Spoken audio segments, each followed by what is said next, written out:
All right, everybody. The All-Star weekend has come and gone, so we got to get started and get back to things here. JJ Redick, he's got some comments about Kristaps. We're going to get into that. Plus, we will touch on our thoughts on All-Star weekend. And is this thing ever going to come to Boston? I don't know. We'll talk about it coming up next here on Green with Envy. Let's lock in.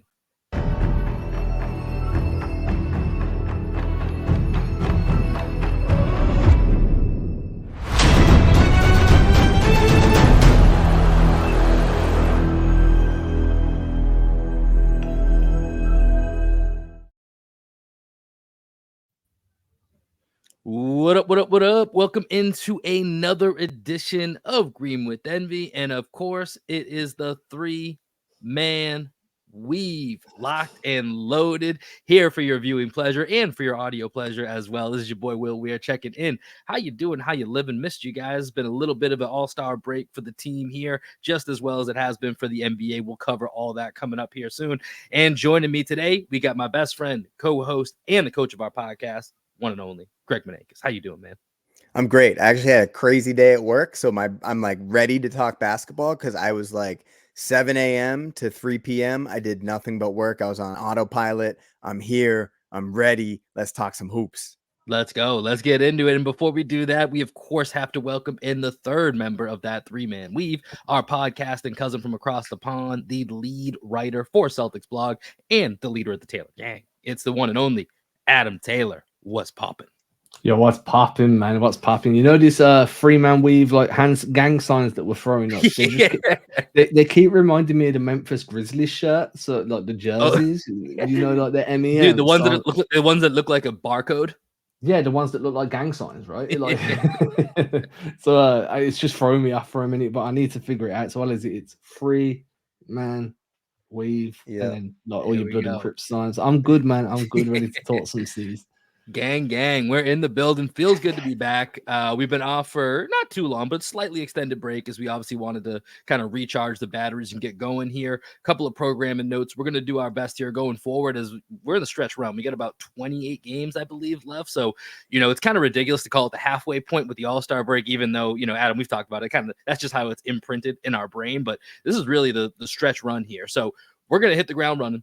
The goal is going to be basically going on throughout the rest of the regular season. You're going to get three-man weave 3 times a week as much as we can.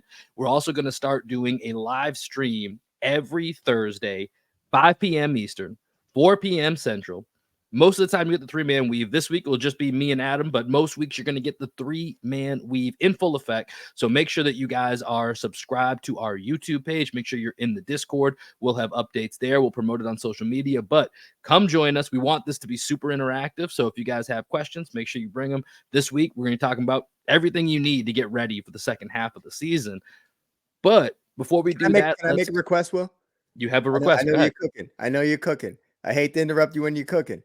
But I'm going to make a request to everybody that's out there that's watching, everybody that's out there that's listening. Bring a friend. If you're going to come through on Thursday or the next time, but before we drop an episode, tell a friend.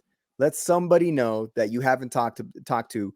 Let them know about Green with Envy. Let them know about the three-man weave. I want to see our numbers double by the end of this season. Okay, I'm not going to say what the numbers are right now. They're good. I want them to be great. Tell a friend. Let's hang out. Let's have some fun. That could be your auntie, your uncle, your boat salesman, your mechanic, the person delivering you a deli, the person that you accidentally like took to court because they trod on your foot when it was a new sneaker. We don't care what it is. Just bring a friend, man. Throwing out some old school vibes. Remember when we used to end every show? I was just thinking that was the old Celtics blog ending, but I was loving Greg at the beginning of that. You had a very Suge Knight feel to it. Everybody that's coming. Tell all your little producers, all running around in the background, bring a friend. Come to three-man weave. And keep it positive, god damn it. Keep it positive. Suge Knight without the violence. Gang signs, Suge Knight, but we're keeping it positive. That's kind of the vibe that we're going for today on Green with Envy. But as I said, we wanted to get this kind of back into the swing of things. We're going to touch on All-Star Weekend here in just a little bit. You know, Boston making a bid. Jaylen Brown was in the dunk contest. Jason Tatum met Larry Bird for the first time. Like, these are all things that we are going to talk about and get to. But before we got on today, you know, earlier, some of these shows are getting back into their own swing of things. So First Take today, JJ Redick was on there. He had a couple clips that went viral throughout the day today. But The one that we want to touch on today is he was talking about the Boston Celtics in the Eastern Conference and how Kristaps Porzingis is going to be the key to that success. So, Greg, let's cue that up right now. Let's take a quick listen and then we'll react. It's because of Kristaps Porzingis. This guy is a total difference maker for them. He has given them a new dynamic for their offense, and he's providing the same defense, essentially, that Rob Williams was giving them. When you look at the Celtics and how they're playing right now, Stephen A. brought up the threes. And, I promised Stephen A. on our production call this morning, I'd try to keep the data and the stats to a minimum. But I told you to bring it. I got to drop this. I got to drop this. Joe Mazzulla at the beginning of the year, he talked about wanting to post up mismatches more with Tatum, Brown, Porzingis. Okay? Right now, the Celtics have essentially tripled their frequency in post-ups. They are hunting out mismatches. When we start talking about late-game stuff, Kristaps Porzingis unlocks their defense. You want to run an after-timeout play with 17 seconds to go? He unlocks what they can do on the offensive end. I said defense earlier, I'm sorry. What they can do on the offensive end. Kristaps Porzingis, we have 10 years of tracking data. He's having the most efficient season posting up the basketball in the last 10 years. That's over Jokic. That's over Embiid. And why is that? Because he's posting mismatches. You go down the list of his most frequent guys that are guarding him in the post, and it's all perimeter guys. When he rolls in a drop coverage, he's getting behind the defense. That two-man action with Jaylen Brown on the left side, Jaylen Brown going to his right hand, him getting behind the defense. It's great action for the Celtics. He has completely changed their team. So when we start talking about playoffs and matchups, it's Kristaps Porzingis. To me, he's the most important third. All right. So some strong words from JJ Redick here in regards to Kristaps Porzingis. Adam, I know that by the time this comes out, this may have already released or not, depending on when people are listening to this. But in the Celtics Chronicles, so if you're not subscribed also to the Celtics Chronicles, what you doing? Subscribe to it. I mean, it's right there. Just scroll down. If you're here messing with us, mess with the Celtic Chronicles. It's coming from our guy Adam. Adam, I know you're going to be touching on this in the Chronicles. So tell me a little bit about your reaction to what JJ had to say about the Celtics and Kristaps Porzingis. Yeah, I mean, first of all, if you do want to subscribe, just scroll down. It's right there in the description. I'm still doing research. Obviously, I think we spoke about what Kristaps brings to this team ad nauseum at this point. I think we've covered it in depth multiple times. Written, verbal, we've looked at film, but JJ is right in my opinion. Like Kristaps came in, he revolutionized the 5-out. There's more spacing, there's more perimeter threat because now when you do play drop, you are having to leave a guy open, so defenses are rotating quicker. We've all spoke about the screening actions that Boston like to run that really do get KP or JT and to a lesser extent JB into those cross-match post-ups. Some numbers here. Porzingis is averaging 3.1 possessions per game out of post-ups, shooting 1.4 points per shot attempt. So, just under, what's that, coming up to 75%, just below about 70% shooting. Well, 68.8% shooting. He's fouled on 27% of those shooting attempts out of post-ups as well. He's in the 98th percentile. So he's 98th percentile for post-up frequency. And then his scoring's just gone skyrocketing too. If you look at that in terms of Boston and their post-up frequency year on year, that's dramatically improved as well. It's almost trebled. They're what are they, number 2 in frequency right now? Or number 1 in frequency, number 2 in efficiency, something like that. They're right there, top 3. Again, I'm still doing the research ready for when this drops tomorrow. So I'm big on what Porzingis has brought to this team. I like the way that JJ called him the most important third option in the NBA, right? And with James Harden as like second, that kind of shows you what level we're talking about. When you're talking about third options, there are some teams out there that are going with that 3-headed monster. I'm big on what KP brings to this team. I'm big on the fact that the top 3 guys are interchangeable. JT can be your number 1 one night. If he hasn't got it, JB can be that guy. We've seen KP be that guy. And then just to finish this off, to let somebody else have some oxygen, I think that what we're seeing as well now is to start the season, Jaylen Brown was the featured scorer in the first quarter. Everything kind of ran through JB. And to end that stretch coming into the All-Star game, we saw Porzingis kind of take on that mantle, kind of really become a primary option in the first quarter, really get his points in early because it looked like his legs were getting more tired. He was gassing out towards the end of games. So it's just having that optionality, sorry, Greg, between 3 guys to interchange them. Well, I think, going to Porzingis early in the game, I think is a very smart move. Although JB is like the most natural first quarter scorer, he just like knows that he can come out and utilize his energy. He's always like amped up to start the first quarter. They let him play most of the first quarter. He knows that he can get out and get some buckets, right? But with Porzingis, if you establish him early in the game, that just for the rest of the game is going to allow other guys to have options off of that, right? Because the defense is now going to overreact to Porzingis because they see it early in the game, so you can use it later in the game as a decoy if you want. Whereas JB, if you just start the game going to him where he's going ISO, he's getting out in transition, he's not necessarily going to be a decoy with those types of actions in the fourth quarter, though he is getting better at it. He's playing much better out of the post, being a lot more patience, drawing double teams and kicking out of those actions. But I think the way that Porzingis affects the mentality of the other team and could potentially change the scheme of another team by establishing him first is the thing that stands out most to me. Yeah, I mean, KP's a mismatch monster. I think that's the one thing that we've seen throughout this season is that he's the difference maker. And you go back to our interview we had with Mike Gorman a couple months ago, right? He said, seeing it live up in person, like, this is the difference in this team is Kristaps Porzingis. And we've been seeing that play out when he's been in and out of the lineup. We've said it a bunch. When he's out of the lineup, this team is still really, really good. Like, it's crazy that the level that this team can still play at without Kristaps. But with Kristaps, they're a damn cheat code, right? It's so hard to imagine. That's why if this team is fully healthy, it's hard to imagine a scenario in which they don't at least make it to those finals. We've talked about it before. We get to the finals, it's a different ballgame. There's a few teams out west that I think could pose a threat to the Celtics. But if you look in the Eastern Conference, when this team is healthy, it's really hard to envision a team, taking them down. And, another tweet that I saw going around the other day, this was from Todd Whitehead on Twitter. He had each team's most productive action. So not just in the post, could be a pick and roll action and how many times they've run it. And then based on like how many points have been added throughout the season. And, third most effective in the league was the Kristaps Porzingis post up right behind a Tyrese Halliburton and Miles Turner pick and roll and a Nikola Jokic post up. Now, the biggest difference is Kristaps in the post has been run 150 times roughly is what they had on the sheet. The Tyrese Halliburton and Miles Turner was 319 times and Nikola Jokic in the post 520 times. Points added 73 and 72 for those top two guys. Third on the list, like I said, Kristaps at 51.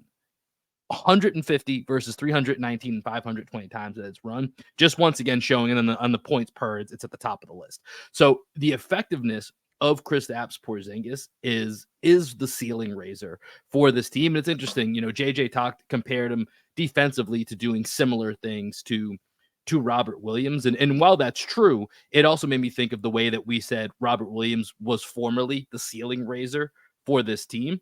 Kristaps is now that new version of it, but in a much more expanded version of what that looks like, right? So it's interesting when JJ brought that up, that was actually where my mind went, in that we really kind of exchanged one ceiling raiser for another, but the capacity and what Kristaps brings on both sides of the ball just gives you that much more opportunity for greatness. And of course, I mean, they're both injury concerns, which is part of the worry. But, with a healthy Kristaps, it's obviously a very big difference between him and Robert Williams, as much as we love what Robert Williams was to this team.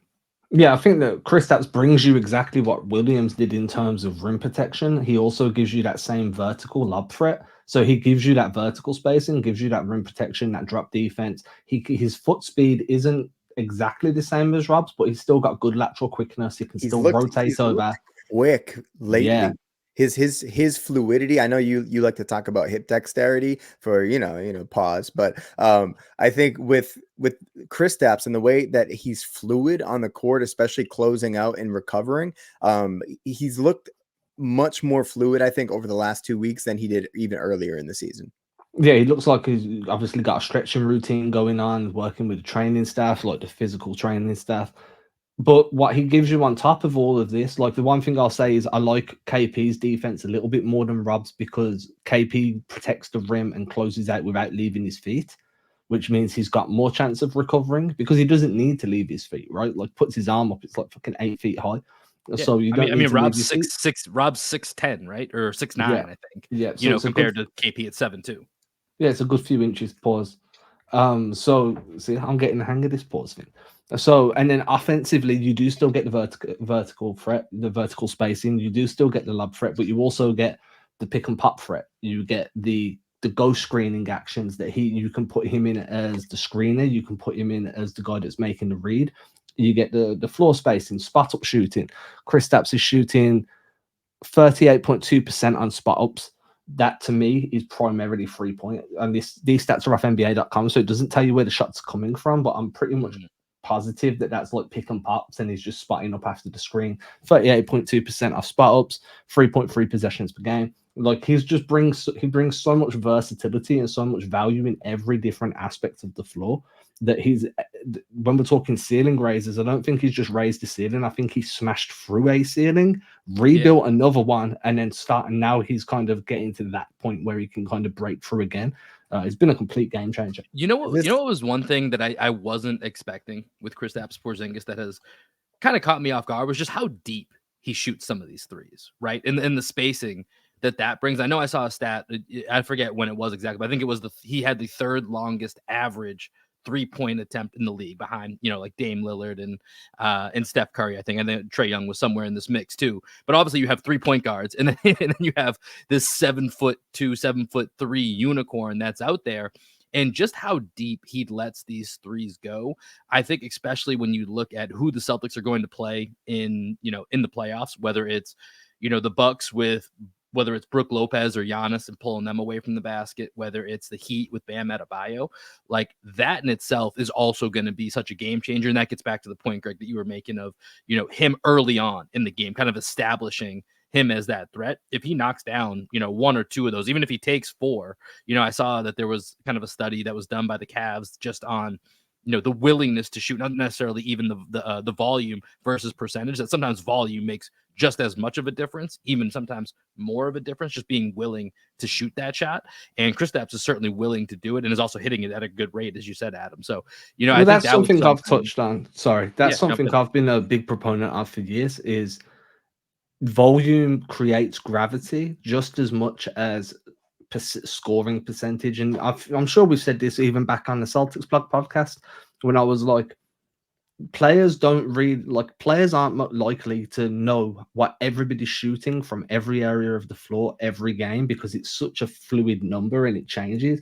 All they know is this guy shoots a ton of threes or this guy is a threat from deep. That's on the scouting report. Don't leave him open beyond the perimeter. Pick him up around the logo. High pickup point for this guy. You can drop on this guy. So that volume creates more gravity because the scouting report's going to be something like liable to let it fly from these areas. So that volume to me is more important in terms of just manipulating the defense over a long period of time than what scoring percentages are, just because of the way a player would approach that. Just I don't know how many guys are studying shooting percentages after every single game to see, I've got Jason Tatum who was shooting 28% last week. Is it 29%? Is it 30%? That I don't think they're doing that type of thing because the games come so thick and fast. It's just almost impossible to keep up with. And it's reputation, right? So like Marcus Smart, Al Horford, although they were shooting a lot of threes last year, they didn't have like the necessary gravity in big moments because teams would live with them shooting that three, right? With Porzingis, if he gets the ball at the end of the game, people are going to try and run him off the line, right? And I've talked about that all year. Couple things. Will, what did I say at the beginning of the year about Porzingis? That he was going to be thought of as the Celtics' second best player. Right.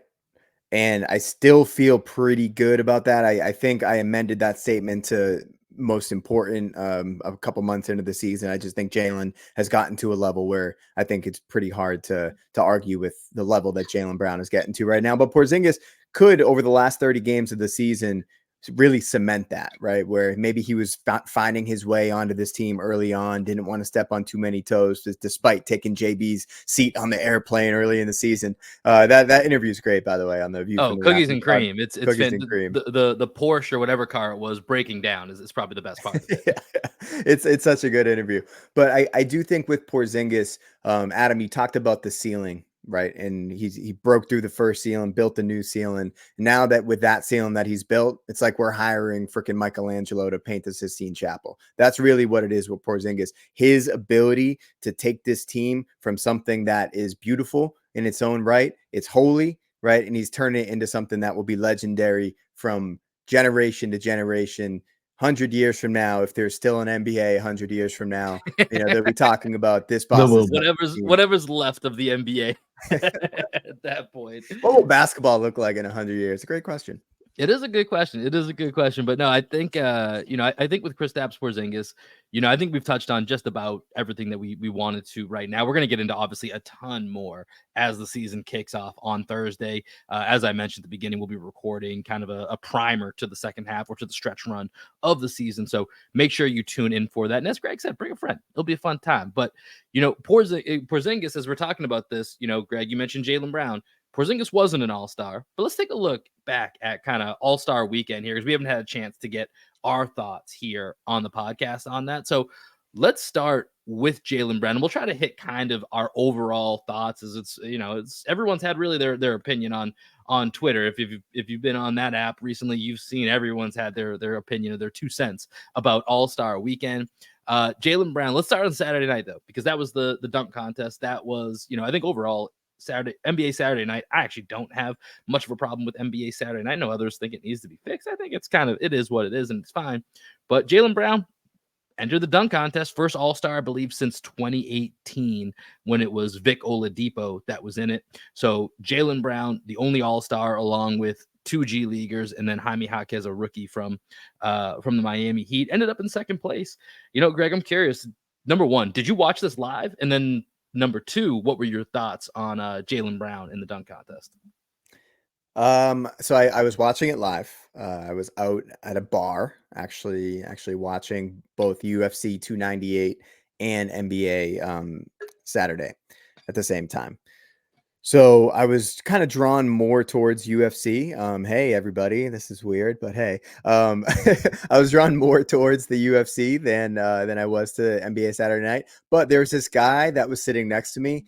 I didn't know him, but he was sitting next to me, and he kept commenting on the dunk contest, and it was more entertaining to listen in to that guy comment on the dunk contest than actually watch the dunk contest. It was terrible.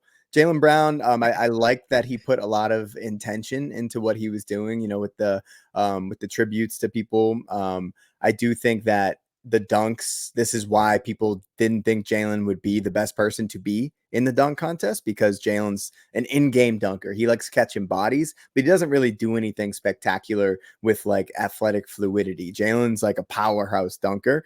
And I think when he started with the Dominique tribute, that was the type of dunk that I wanted to see out of Jaylen Brown. And he kind of like lost that part of it, right? For Jaylen, it had to be super clean, it had to be super powerful. And he needed to just like get up a little bit more. Jaylen wasn't quite getting up the way that he was. But I did want to talk about the guy that was sitting next to me, because he's one of those guys, and I just want to get your opinion on this, who like clearly, like he was by himself, first of all, but he clearly like had a catchphrase that I felt like he practiced until he made it like perfect, where anytime something would happen on the TV, he'd go, "That's crazy."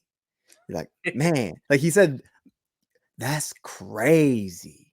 That's crazy." I just pictured this guy at home looking in the mirror and like recording himself until he gets, "That's crazy." So do you think this guy's perfectly, like in his living room, like on like a different night, he's in his living room, like practicing?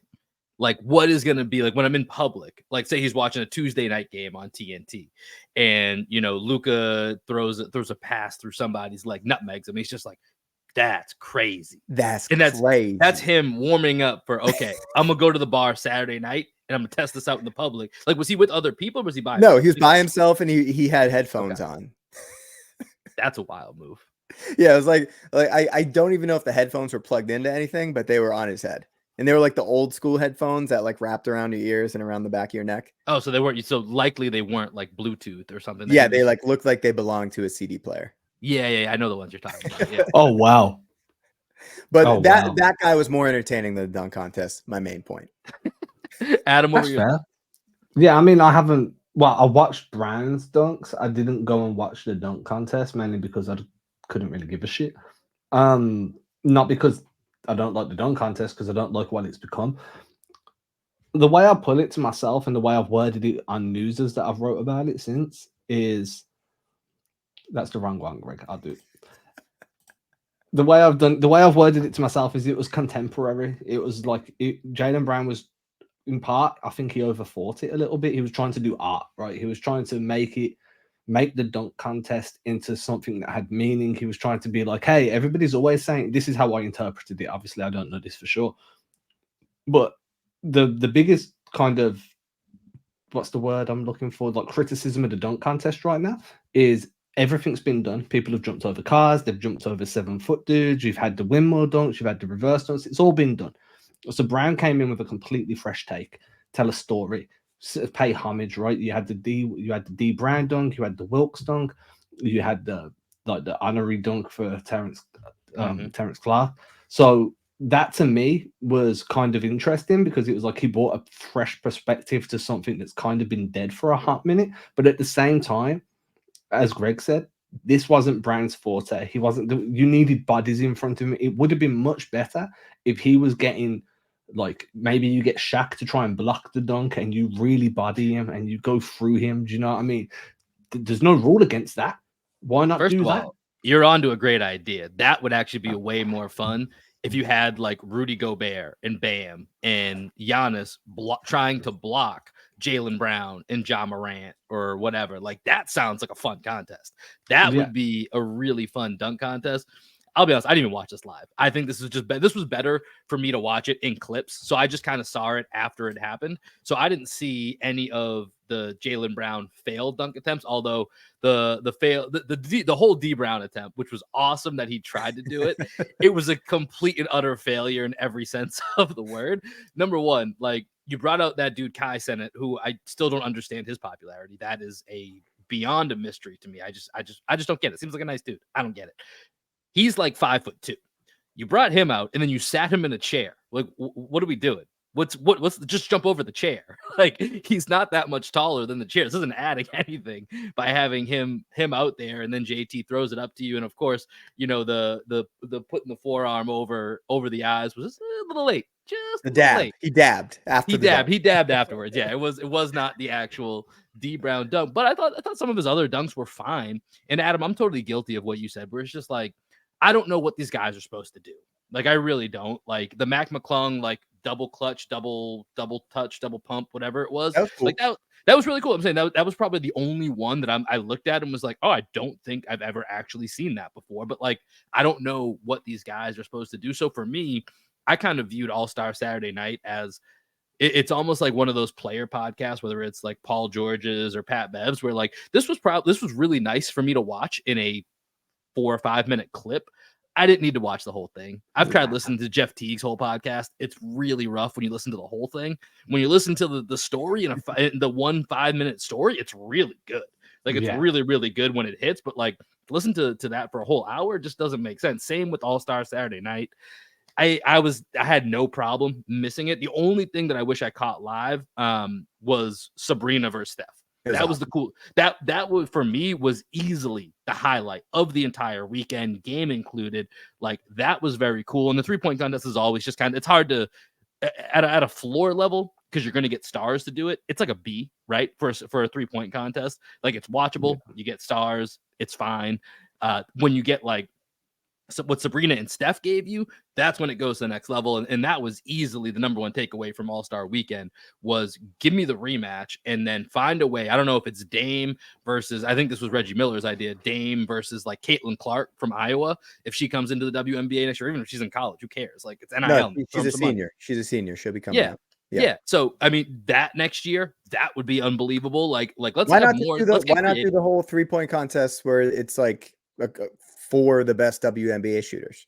You know, I mean, dude, Sabrina had the same number as I think, what was it, Dame? She had it, Dame 26. Yeah, Dame had her and Dame had 26, and then Curry won by 3 with 29. Yeah. You know what? Another good idea. Steph's the best. It's crazy that he steps up every single time. And it's ironic he won by 3, right? Like, out of all the numbers to win by, it wins by 3. The one other suggestion I've got, and this is more just me being a dick, is if you want to improve the dunk contest, it should be the players sign a waiver like you know you're going to get hurt, and you have Johnny Knoxville and Bam Margera on the floor, and they can do whatever they want that's funny to try and stop you from scoring. And just like that would be an jackass. obstacle course, not like, what is it, the skills challenge? They put up like the glorified cones. Dude, there'd be like What if they electrified had, like, rims. You know what I want to see? Okay, here's a couple things. Here's a couple things that I would actually like to see. I'd like to see the 4 fastest guys in the NBA like do a sprint around the court like they do in the NHL, where they have the fast guys skate around the ice, and then while dribbling, right? Yeah, while dribbling. So De'Aaron Fox, John Morant, Ish Smith, and pick somebody else. Yeah. I don't know who the 4th guy would be. Maybe Jaden Ivey. Maybe could be. I mean, that's the thing. Yeah, I mean, if you want to go players that don't play, Kira Lewis is rapid. He's super fast. Yeah, he's super fast. And then Dana Barros actually had a pretty good idea that he floated out there on his IG, where he talked about this game that Magic Johnson used to put on back in the day, where all the stars would show up and it was like a charity event. And he said that they would do a dunk contest, but they would just do it in layup lines. Right. Yeah. So the dunk contest would happen in layup lines. And he was saying that that's where the dunk contest should happen, is everybody that's on the all-star team is in the dunk contest in layup lines. There's like a, maybe the court changes or the lights change for that time. All the players get 2 dunks, and then the crowd votes on who gets to go on. Or maybe the players just like, you know what, these were the best dunks. And it's just like something that's a little bit more organic, because it doesn't feel like it deserves the marquee slot as the main event on Saturday night anymore. So I think maybe what they need to do is just reimagine its place in the weekend, and then make sure that all the all-stars are getting a chance to participate. Because you saw Karl Towns had his own little dunk contest in the 4th quarter of the game.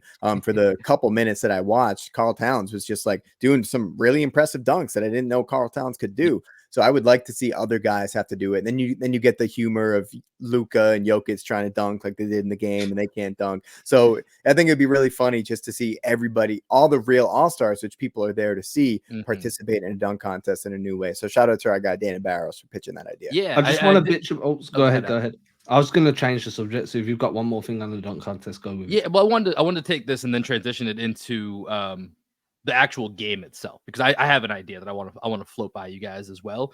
But I do like the idea of just putting the dunk contest into the warm-ups for the actual all-star game, right? Yeah, like just making that part of the night. Like I think that's really fun. Like that's actually probably, they could even make it like that's part of their introductions, right? Like as they're introducing Jaylen Brown, and then he gets to come out and do a dunk, and then the crowd can find a way to vote on it, right? Like that's a pretty cool setup. So I do really like that idea. The game itself, is this where you were going, Adam, or did you have something else that I wanted to bitch about the celebrity game? Hold on, hold that thought. Then we'll come back to the celebrity game, because I will look forward to that. I'm with you on that, and I actually texted a friend. Greg was on this thread. It was mostly myself and our other friend Mark talking about how we literally didn't know a single celebrity other than Jennifer Hudson and the football players that were in the game. Didn't know a single one of them. So that is something we can talk about here. But I think with the actual game, which I'll be honest, I watched it. Greg, you said you tuned in for the end of it. I watched the first half, and then I went back to binging the TV show Suits, and I just thought it was a better use of my time. Crazy. It was a way better use of my time than watching whatever the hell that was as an all-star game, where the East ends up with 211 points. I think it was 211 to 186, something like that. It was just nonsense. And then the announcers are making a big deal about it when they hit 200. Like Reggie Miller's like, "Oh, that's what they came to see." It's like, "Oh my god, no, it's Reggie Miller, come on." It's not. But also, like, I don't know what they're supposed to do as announcers too. They know it's shit, but they have to hype it up. So here's my thought. So I saw today, Shams came out with, them once again. Everybody's complaining about the All-Star game, even though the numbers went up again. So people, we got to stop watching. If they're going to change anything, we got to stop watching. That's the only way they're going to change. Well, you know who loved the game? Who? My 5-year-old nephew, Lucas, right? That's who the game is for. It's for tiny little kids that don't know what they're watching. Exactly. So if that's what it's for, that's all it's going to be. That's fine. I just won't watch. I don't care. I've like half watched or not watched the last couple years anyways. I don't really care. If we want to leave it at that, I'm totally fine. It's for the Instagram crowd. It's for the kids. They enjoy it. If they're cool with it, then, to be honest, I don't care if it changes too much. But let's just go down the, let's take a walk down the lane of if we were to change it. Shams brought up the idea of the horrible idea of what baseball did for a bit, where it determines home court. Just a fucking disaster of an idea for the NBA Finals. So I hope that never happens. That's just a very, very bad idea. Here's my idea, which I think is better than that. Now, I think Ice Cube and the Big Three have a little bit of contention with the NBA, but let's turn this. This is kind of like what you did, Greg, kind of following some of the hockey stuff. I think they do a 3-on-3 tournament. Let's take the 24 guys. Let's do teams of 4, and let's make it into a 3-on-3 tournament. Get the Big Three involved. Everybody loves Ice Cube. Let's mend fences here. Let's bring Ice Cube in. Let's do 3-on-3. You get 6 teams. You can break them up 3 East, 3 West, and then you make the coaches, different representatives of that particular city. So Indiana, you could have Reggie Miller as a coach of one team, Larry Bird's a coach of another team. You have, whether it's Isaiah Thomas or Rick Smits, whatever, you can find different people associated with the city and, make it some type, we'll figure out how to structure the tournament and stuff. But to me, if you condense the court to that 3-on-3, you're at least going to get some half-ass defense. Right? Or you're going to get a half-ass competition. You have to. Because you have to, right? Exactly. Because I think about the signature, I'm using air quotes here, signature play was Luka all by himself, messing up the dunk, and just, first of all, 2 guys that could care less about your all-star game, Luka and Joker. They don't give a fuck. They did not give well, to be one fair to them, damn. they were moving at the same speed they move at in real games. It's just way less effective in this particular scenario. But Luka misses that all by himself, and then Dame pulls up and hits the 3 from half court. Kind of cool. Kind of just it sums up the whole game, right? That's what it's become. Just laziness and then a deep 3, which can be cool, but still. But if you put them in that half court setting, 3-on-3 games up to 11, 12, like there's going to be you're going to have to play a little bit more defense, and there's way more of a chance that your competitiveness will kick in just in that smaller environment that maybe will make it more interesting. I think that would be a way better idea than some of these other ideas that are floating around. And then we can get the media 3-on-3 tournament that we want to get going, which we need to make happen, boys. I don't know when, but we need to make that happen. The 3-man weave will take on all challengers. Maybe, you know what? We can be the test case. Media. We'll be the test case for the 3-on-3 All-Star. We'll do a podcast showcase 3-on-3. That will be how they test out rules in the G League sometimes. Test it out with us. We'll see how the format goes, and then we can put it in for All-Star Weekend. I'm down Adam, to your set thoughts, some your thoughts on the screens on motherfuckers. Yeah, I believe it. Your thoughts on the celebrity game, though? The celebrity game. Okay, so first of all, I didn't even watch the All-Star game. I checked the box score because I was like, that's enough for me. I saw 211 points and thought, I'm not watching this. It'd offend me, but I at the same time, I'm completely fine with how it is. If that's how it is, that's fine. I'm okay with it. Did you guys read? I don't know if it's Danger Cat or Danger Cart's piece on Twitter.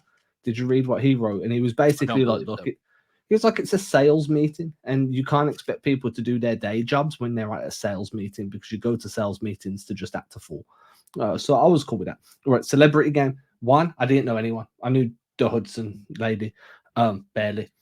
What I don't like is that we've now got random YouTubers with a fat following. We had that one YouTuber that was pretty decent at ball. I've watched some of his videos before that I've cropped up on like a feed. That Tristan Jass kid. Yeah, like I understand he's good, he'll give buckets, like he's on a level way further than any of us here are, or he's closer to an NBA player than we are to him. That scowl kind of saying, I get it. I don't give a fuck about that guy. How's he a celebrity? Like, take me back to when I had Kevin Hart screaming at people on the sideline because someone scored on him and he weren't happy about it, and it was just funny. Put Mark Wahlberg in there and let Mark Wahlberg just. But Adam, I think this is the same point you just or that we've made about the All-Star game. I think we're just too old for it. Like, I think with like Greg's 5-year-old nephew and probably a bunch of 10-year-olds, they were like, "Oh my god, I can't believe Mr. Beast is playing." I know he was. Yeah, but like these people that like. I don't know. AA. Oh my god. Yeah, I don't know who they are, but there is a whole generation of people that are like starting to understand what celebrity is in a completely different way. Like we understood celebrity through magazines, we understood celebrity through sitcoms and through movies. Now people understand celebrity through TikTok and through YouTube.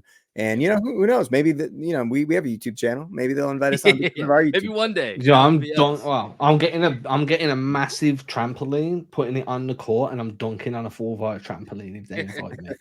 I will say I'll play Tristan Jass 1-on-1. I'll play him 1-on-1. He'll beat me, but I'll play him 1-on-1. I think I can hold my own. I don't know. He's pretty good, dude. Yeah, I'm pretty good too. Fair enough, man. I like the confidence. There's one more thing I wanted to say, but it's gone now. It doesn't matter because it obviously wasn't that important. Yeah, well, I mean, that's okay. I mean, it's the celebrity game, so I don't think there's too much more for us to say on that. But yeah, I'm back. I'm back. It's just what you got. When Logan Paul can that was me stalling for you, by the way. Thank you. You said so. When Logan Paul can get a fucking WWE championship without ever being a wrestler before, and it's just because for the vibes and this pissed me off. It hurt me to my soul. It's like saying Tristan Jazz can play in the NBA finals for 8 minutes because he's famous. Like I'd never watch the NBA again if that happened. I'm lying. I probably would, but I'd be pissed.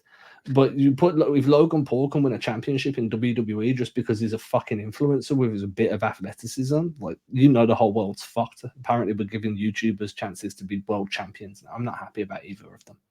Yeah, like I said, we're just old man shouts at clouds. Yeah, I had to go at Bob Ryan for this over on Twitter the other day. Dude, Bob Ryan, you need to relax, my guy. Oh my gosh, like Bob Ryan, just chill out just a little bit. Wait, what did Bob Ryan say? I might have missed this. Oh, dude, he was like, if you want, I know he generally is just an old curmudgeon. Excoriating the All-Star game. Oh, dude, where is it? Because it pissed me off. If you're not personally, listen, Bob Ryan used to be a legend, but he has become just the most like perfect old guy yelling at clouds. Yeah, he's the Homer Simpson meme. 100%.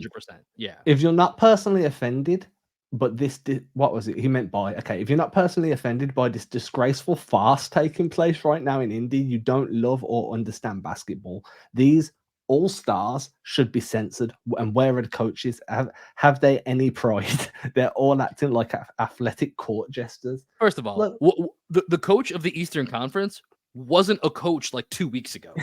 Like, so what are we supposed to do here? He doesn't even know his own team yet. Never mind the All-Star team. Like, what are we talking about? This doesn't make any sense. It's ridiculous. Bob Ryan used to be honestly the guy I really looked up to when I was younger, but it just feels like time has kind of passed him by. But this is actually a pretty good transition here, Adam, without you didn't mean to do this. But Bob Ryan once wrote a book about the great Larry Bird. Jason Tatum just met Larry Bird for the first time this weekend. I thought that was pretty wild. Now, I don't have any type of radical takes. It took a weird turn in Celtics Twitter space. If you guys were checking some of that out for a bit, where it was, this is an institutional failure. This is why the Celtics culture is not like, there was like a lot of wild takes that I thought were a bit much. Like, I just thought it was weird that like Jason Tatum's been in the league for 7 years, that him and Larry Bird haven't crossed paths at some point. Like that was crazy to me. Like I didn't think anything more or less than just it was crazy. Larry Bird does what Larry Bird does, man. He's not like one of those guys that's constantly around the NBA anymore. He also works for the playing Pacers. golf. He's out playing golf with Michael Jordan, waiting for Bugs Bunny to pull Michael Jordan down the golf hole. That's his job right now. Just keep reoccurring on fucking Space Jam 1. Like, Larry Bird does this thing, man. He's not really around, but like, yeah, I thought it was weird how almost offended certain parts of Celtics Twitter got by this. It was pretty weird, but I thought it was cool that they got, obviously that Tatum talked about it being something that was meaningful to him to like get a chance to finally meet Larry Bird, because, those are two guys that as Tatum continues to go up on all of the Celtics leaderboards, like their names are going to be connected. Like, there's a bigger discussion that's probably more in the offseason I want to have about where Jason Tatum currently ranks amongst, Celtics all-time greats. Because I think he's already making a case to be pretty damn near the top of that list. I mean, Larry and Bill are almost, you got to do some really special stuff to get anywhere near them. But I think aside from that, Tatum's climbing that list to be that rung just below them. So just for Bird and Tatum to link up, I do think that's cool. I also don't think it's like any massive commentary that needs to be made about the organization, but did think that was cool for them to unite in Indianapolis. Yeah, I agree, man. To see anytime a budding legend is able to meet up with a Hall of Fame legend, someone that meant so much to so many people in the city of Boston, I think that it's really important, because this is kind of similar to the generational thing that we were talking about just now with Bob Ryan and whatnot. But there are older people like my uncles that are like in their 70s now. When they look at Jason Tatum, like they always tell me like, oh, he's not Larry Bird, right? They still hold on to that idea that like we watched the best Boston Celtics player of all time, right? That's how they feel about Larry Bird. And I don't think many people would dispute that fact. You know, Bill Russell's like the legend of all legends, but Larry Bird is Larry Legend for a reason, right? He did it in a time when the league was a pretty solid league. He went up against Magic Johnson, went up against Dr. J, against superstars, and did his thing. Went up against MJ, you know what I mean? Young MJ. And to see that Jason Tatum is starting to reach the level that he's reaching, where I'll give another shout out to my nephew Lucas, when he looks at Jason Tatum, like in his mind, best player ever. You know what I mean? Like he knows no difference. And there's a whole generation of kids that's how they look at Jason Tatum. He's the best thing they've ever seen. And he's probably going to be the best thing they'll ever see for the next 25 years in green, because Jason Tatum really is that dude, no matter how much the media wants to kind of say that he's not in the top 5. He's more of like a back end of the top 10 type of thing. Jason Tatum is a top 5 player in the NBA, and he just needs a championship to kind of solidify that for the rest of the league. Cut, no cut, curls, no curls. Motherfuckers top 5. Top 5. Don't matter.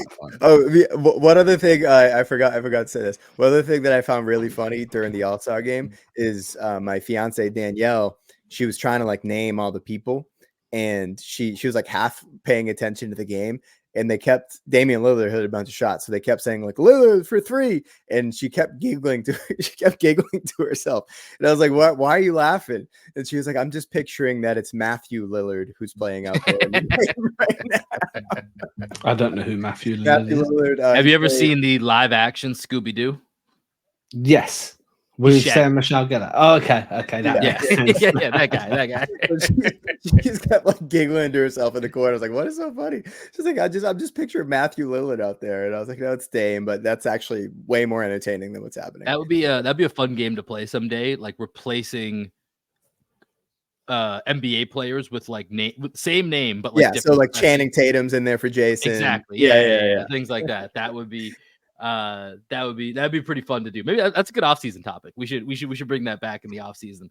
That'd be fun to do. But the other thing I wanted to touch on here before we wrap up is, so this goes along the lines with Jason Tatum. Some great clips. Love to see the Bam and Deuce relationship in the background. The ongoing feud, friendship, and dare I say courting of Bam Adebayo has begun.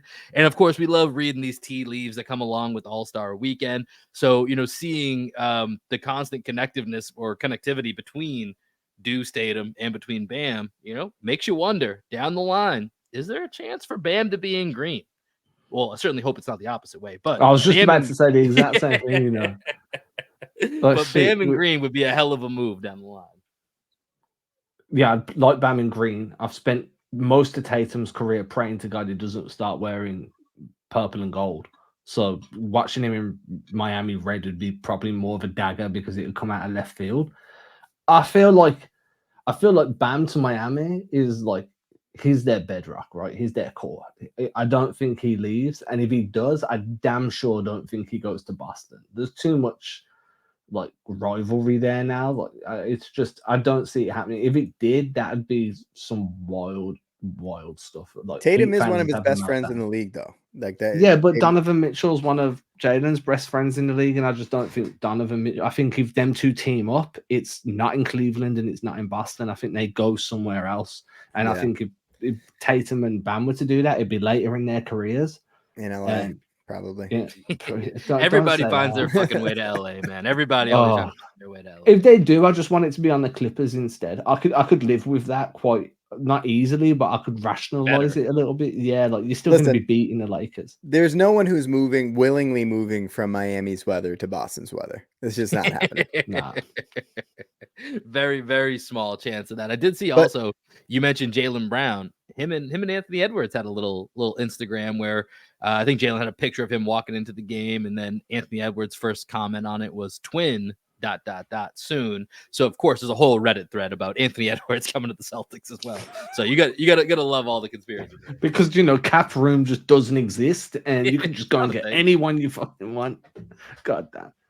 No, but I love Bam. He's someone that I always want to see at some point in his career in Boston. A few years ago when it was like everyone was like Jaylen Brown is getting traded, that was like one of the players that I threw out there as, hey, why don't we try and go get Bam Adebayo? I really think Bam, I think in green in Boston, the way that he plays, he would instantly become a fan favorite. So we'll keep an eye on that for 4 years down the road. 10 years, though, yeah. When he's a week before he retires, we'll keep an eye on it. Yeah, maybe him and Deuce will play together for the Celtics. Maybe that's Bronny James situation. We gotta go ahead and draft. I'm Deuce. tired of that situation as well, man. Like just like the Lakers one. Well, just the entire Bronny teams are willing to draft Bronny to get Bron. I'm like, no, they're not. I mean, he doesn't look NBA ready right now. And it's not just that. But I think a team might actually still draft him though, just to see what, especially if it's a second round pick. I think there's a chance the team would just. He needs to develop, man, especially after that heart issue that he had. I think he just needs to rediscover who he is as an athlete out on the court, because he doesn't. From what I've seen out of Bronny, he doesn't look ready even really for college basketball. So, and I like what Chandler Parsons underachieving. Chandler Parsons said it on Run It Back a few weeks back. He was like, look, man, the best thing that could happen to Bronny was he gets drafted and LeBron doesn't go. Oh, it's probably the worst thing for his career. If they do end up together. Yeah, so I don't think it'd happen. And honestly, I don't think any team, even now, like Bron's nearly 40, I'd still say he's top 15, top 10 in the league. You know what I mean? Some people are going to be saying it's sacrilege. He's still top 5. Well, everyone's entitled to their opinion. If it was a one game scenario, I'd put him top 5. There's not many people I'd pick over LeBron in a one game scenario. Yeah, in a winner takes all type of game 7 situation. Exactly. But people are still going to pick him up. I know he's going to be 40 next season. He's still going to command. What was it I saw today? I think Windhorse was saying on SportsCenter yesterday that LeBron could probably get a 3-year extension for 150 mil. That take him to 43. And I'm very confident he'd still be a top 20 guy then. So I can see why teams would be willing to still pick him up. I just don't think it's good for Bronny. And honestly, I don't really give a shit. Because I mean, I'm kind of over all of the LeBron, BS that he puts out there. Listen, LeBron's great. I appreciate LeBron as the second greatest player of all time. Dude, it's just I don't know. I'm over all the stupid games that he plays with the emojis and the putting the Knicks towel over him and then acting like everyone's crazy for. I don't know why you guys are talking about this. It's gaslighting at its finest. You know exactly what you're doing. Stop acting like you don't know what you're doing. I don't know. It's I'm glad that I don't have to cover that. I'll be honest. I'm very glad that is not a topic. I do have to cover that, and it makes me. I don't mind. It's good. Look, it's fun to write about. It's fun to follow. It's just. Me personally, as someone that I choose to cover the NBA. I love covering the Celtics. I'm interested in all of it, but once that narrative kind of drags on for a month, 2 months, I start to get a little bit bored because I'm like, dude, let's give me something fresh. Give me JJ Redick and Pat Bev going at each other's necks on Twitter. I'm down for that. Yeah, it's like how the UFC's been talking about McGregor versus Chandler for a year and a half now, and it's just when are we going to make the fight? Make the fucking fight. Let McGregor fight. Let him cook. Let him cook. I think all right, boys. They know he's not good anymore to preserving the legend. Right? Sorry, Will. You can do your. No, you're all good. But I think now that we're going down, I'm going to cut this fight off before we get into the UFC portion of it. So Greg and Adam can link up on a separate podcast. They'll have all of your UFC MMA coverage for you if you guys want to check that out. But for real, appreciate you guys joining us today. As I said, Thursday, 5 p.m. Eastern, 4 p.m. Central. We'll be going live every week until the end of the regular season. So come join us with your questions. Myself and Adam will have it locked down. Bring a friend. Getting you set up for the rest of the season. Bring a friend. Come join us. And then, Greg, do you want to set this up here? Anything that we need to know? I know we got a new clip. We got a new ending to the show here. And for everyone that's been watching on YouTube, this video that's been playing at the end, I wanted to make it a little bit more Celtics themed. So I added some clips. I let the video play. So now you're actually going to hear the Jason Tatum reference that should have been playing this whole time. So we're going to cue this up. This is my band down here in Austin, Texas. We're called Black Sheep Optimists. This is called Get This High. We got new music coming out probably in the next couple months. Peace, everybody. All right, y'all. Peace.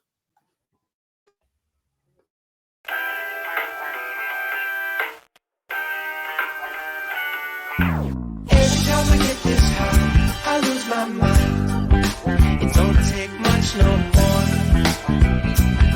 until I hit the floor. Every time I get this high, it's you I find. It don't take much no more until I'm at your door. You cut me to my core, baby. What can I say? You got me on the floor, you know I came to play. I know I shouldn't, but you seem to take my pain away. And every time I score, Jason Tatum fade away. I close my eyes and I'm floating your river. I call to see if you open, you know I hope you deliver. Every time you're getting close, I still be sick with the shivers. But there's nothing like that first time.